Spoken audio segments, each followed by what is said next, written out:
আসসালামু আলাইকুম। আজকে সহজভাবে কই মাছ বোনা করব। চলুন, একটা কড়াইতে কিছু তেল দিয়ে দিলাম। কড়াইটা গরম হোক, আমরা চলে যাই মাছগুলোকে হলুদ আর লবণ দিয়ে সুন্দর করে মাখিয়ে নিই। যখন সুন্দর করে মাখানো হয়ে যাবে তখন আমরা কড়াইতে একটা একটা করে সুন্দর করে মাছগুলো দিয়ে দিব।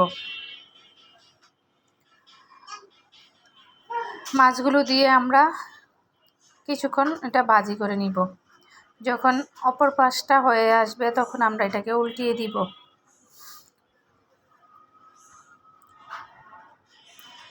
এখন আমরা এপিট উপিট করে দুনো পিঠই সুন্দর করে মাছটাকে ভেজে নিব।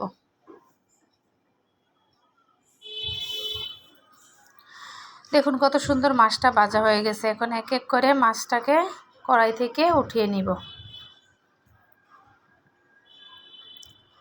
মাছটা যখন উঠানো হয়ে যাবে তখন আমরা পেঁয়াজ কুচিগুলো কড়াইতে দিয়ে দিব। এখন পেঁয়াজটাকে আমরা নেড়েচেড়ে হালকা একটা বাদামি কালার নিয়ে আসবো। যখন বাদামি কালার হয়ে যাবে তখন তার মধ্যে কিছু কাঁচামরিচ কুচি,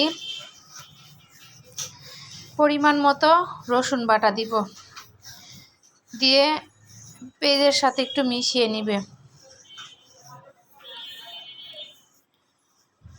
পেঁয়াজের সাথে মিশানো হয়ে গেলে এখন আমাদের অন্য মশলাগুলো দিয়ে দিব।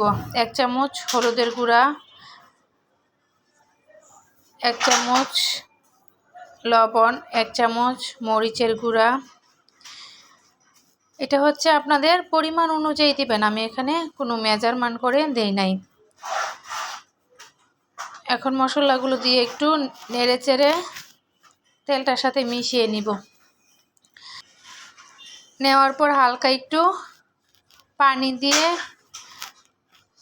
2 থেকে 3 মিনিটের জন্য মশলাকে সুন্দর করে কষিয়ে নিব।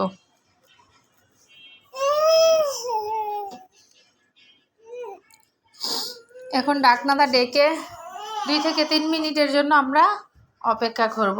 2 থেকে 3 মিনিট পর আমাদের মশলাটা একেবারেই সুন্দর করে কষানো হয়ে গেছে। দেখুন কত সুন্দর হয়েছে। এখন আমরা মাছগুলো দিয়ে দিব। মাছগুলো দিয়ে অল্প একটু পানি দিব, দিয়ে সুন্দর করে মাছটিকে মশলার সাথে মিশিয়ে ঢাকনাটা ঢেকে এখন 2 থেকে 3 মিনিটের জন্য রান্না করব। এখন দেখুন কত সুন্দর করে মাছটা হয়ে গেছে। এখন ধনেপাতা কুচি দিয়ে সুন্দর করে আমরা মাছটাকে নামিয়ে ফেলবো।